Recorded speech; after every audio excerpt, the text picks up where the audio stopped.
Hello friends, welcome again. നമ്മൾ കുറച്ച് മാസങ്ങളായിട്ട് videos ഒന്നും ഇടാൻ പറ്റാത്തൊരു സ്ഥിതിയിലായിരുന്നു.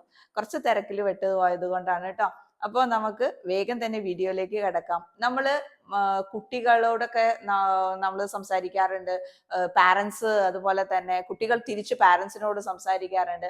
അപ്പോൾ അവരുടെ ഇടയിൽ വരുന്ന നല്ല നല്ല സംഭാഷണങ്ങൾ നമുക്ക് എങ്ങനെ ഇംഗ്ലീഷിൽ പറയാം എന്നുള്ളതാണ് നമ്മുടെ ഈ വീഡിയോയിൽ നമ്മൾ കാണുന്നത്. അപ്പൊ ഇതിൽ ഞാൻ മുന്നുള്ള എന്റെ വീഡിയോസിലൊക്കെ പറഞ്ഞിട്ടുണ്ട്, നേറ്റീവ് സ്പീക്കേഴ്സ് ഉപയോഗിക്കുമ്പോൾ അവർ ഒരുപാട് ഫ്രേസുകൾ ഉപയോഗിക്കാറുണ്ട്, ഇഡിയംസ് ഉപയോഗിക്കാറുണ്ട്. ഭയങ്കര എന്താ പറയാ, നമ്മൾ ഒരു ബുക്കിഷ് ലാംഗ്വേജ് അല്ല അവർ യൂസ് ചെയ്യുക. അപ്പൊ ഇങ്ങനെയുള്ള ഒരുപാട് നല്ല ടേംസും കാര്യങ്ങളൊക്കെ നമ്മൾ പരിചയപ്പെട്ട് കഴിയുമ്പോൾ നമുക്ക് ഭയങ്കര എന്താ പറയാ, കാഷ്വൽ ആയിട്ട്, ഭയങ്കര ഫോമൽ രീതിയിലല്ല, കാഷ്വൽ രീതിയിൽ നമ്മൾക്ക് സംസാരിക്കാനായിട്ട് പറ്റും. അപ്പൊ നോക്കുക, ഒരു അമ്മയും മകനും അല്ലെങ്കിൽ ഒരു പാരന്റും ഒരു കുട്ടിയും തമ്മിലുള്ള ഒരു സംഭാഷണമാണ്. അപ്പൊ നമുക്കതൊന്ന് നോക്കാം എങ്ങനെയാണെന്ന്. ഇപ്പൊ കുട്ടികൾ സാധാരണ ഉറങ്ങി എഴുന്നേറ്റ് കഴിയും, ഇത് അവരെ ഉറക്കത്തിൽ നിന്ന് എണീപ്പിക്കുക എന്നുള്ളതൊക്കെ പറയുന്നത് കുറച്ച് ബുദ്ധിമുട്ടുള്ള കാര്യമാണ്. അപ്പൊ നമ്മൾ സാധാരണ രീതിയിൽ പറയും, എടാ രാവിലെയായി എഴുന്നേക്ക്, ഇനി സമയമില്ല കേട്ടോ, കിടന്നുറങ്ങാൻ സമയമില്ല കേട്ടോ, അതുകൊണ്ട് വേഗം എഴുന്നേൽക്കുക. അപ്പൊ നമ്മൾ അങ്ങനെയുള്ള കാര്യങ്ങൾ വളരെ കാഷ്വൽ ആയിട്ട് എങ്ങനെ സംസാരിക്കുക എന്നുള്ളതാണ് നമ്മൾ ഈ വീഡിയോയിൽ കാണുന്നത്. Good morning sleepy head, time to rise and shine. Good morning നമ്മൾ എപ്പോഴും ഒരു ഗുഡ് മോർണിംഗ് ഒക്കെ പറഞ്ഞിട്ടാണ് കുട്ടികളുടെ അടുത്ത് പറയാം. സ്ലീപ്പി ഹെഡ് എന്ന് പറയുന്നത്, അയ്യോ ഉറക്കം ഭയങ്കരമായിട്ട് ഇഷ്ടപ്പെടുന്ന ആൾക്കാരെ വിളിക്കുന്നതാണ് കേട്ടോ. Sleepy head, you are A sleepy head എന്ന് പറയുന്നത് അത് നെഗറ്റീവ് ആയിട്ടൊന്നും നിങ്ങൾ വിചാരിക്കേണ്ട. ഇത് ഉറക്കം തൂങ്ങുന്ന ആള് അല്ലെങ്കിൽ ഭയങ്കരമായിട്ട് ഉറക്കം ഇഷ്ടപ്പെടുന്ന ആള്, നമ്മൾ അങ്ങനെ പല ഇതും പറയാറുണ്ട്, കുട്ടികളോട് പറയാറുണ്ട്. പക്ഷെ ഇതൊരു നെഗറ്റീവ് ആയിട്ട് അവിടെ പറയേണ്ട.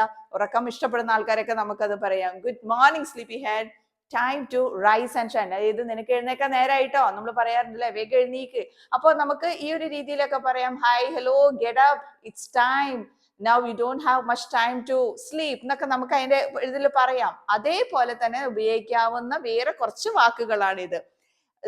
അപ്പം കുട്ടി തീർച്ചയായിട്ടും എഴുന്നേക്കാൻ ഒട്ടും ഇഷ്ടമുണ്ടാവില്ല അല്ലെ. അപ്പൊ ഇങ്ങനെയൊക്കെ പറയാം. I don't want to get up, അയ്യോ എനിക്ക് എഴുന്നേക്കാൻ ഇഷ്ടമില്ല. Can I sleep for 10 more minutes?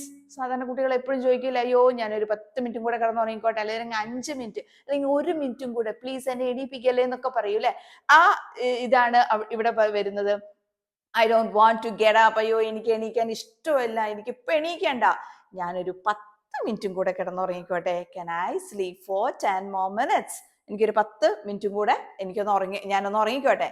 We don't have 10 more minutes. അയ്യോ നമുക്ക് പക്ഷെ സമയമില്ല, നമുക്ക് അധികം ഇനി സമയമില്ല. എന്താണ്, ഇപ്പൊ തന്നെ സൂര്യനെ കുതിച്ചു കഴിഞ്ഞു. അപ്പൊ നമുക്ക് പറയാം, we don't have 10 more minutes.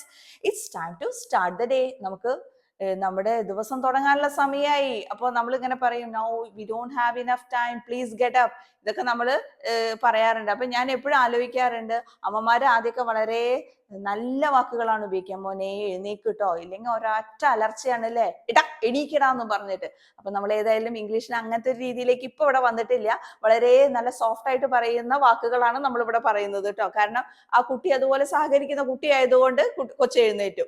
അപ്പൊ അടുത്തത് നമുക്ക് പറയാം. അപ്പൊ കുട്ടിക്ക് അറിയാം എന്തായാലും അധികം നേരം കിടന്നുറങ്ങാനായിട്ടൊന്നും പറ്റില്ല. അപ്പൊ എഴുന്നേക്കാണ്.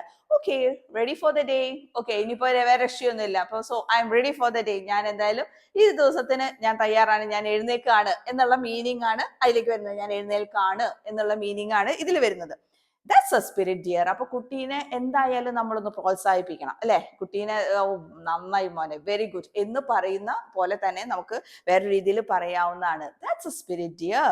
അതാണ് ആ ഒരു എന്താ പറയുക, നമ്മൾ പറയില്ലേ, അതാണ് ആ സ്പിരിറ്റോട് കൂടി നീ എടുക്കുന്നതാണ് നിന്റെ ഒരു കഴിവ് എന്നൊക്കെ, നമ്മളൊരു ടാലന്റ് ആണ് നിനക്കുള്ളത് എന്നൊക്കെ നമ്മൾ ചുമ്മാ ആ കൊച്ചിനെ ഒന്ന് പൊന്തിക്കാനായിട്ട് പറയും. അതേപോലെ തന്നെ പറയുന്നതാണ്.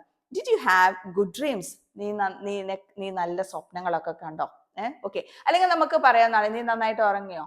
Did you have a sound sleep? നീ നല്ല പോലെ ഉറങ്ങിയോ?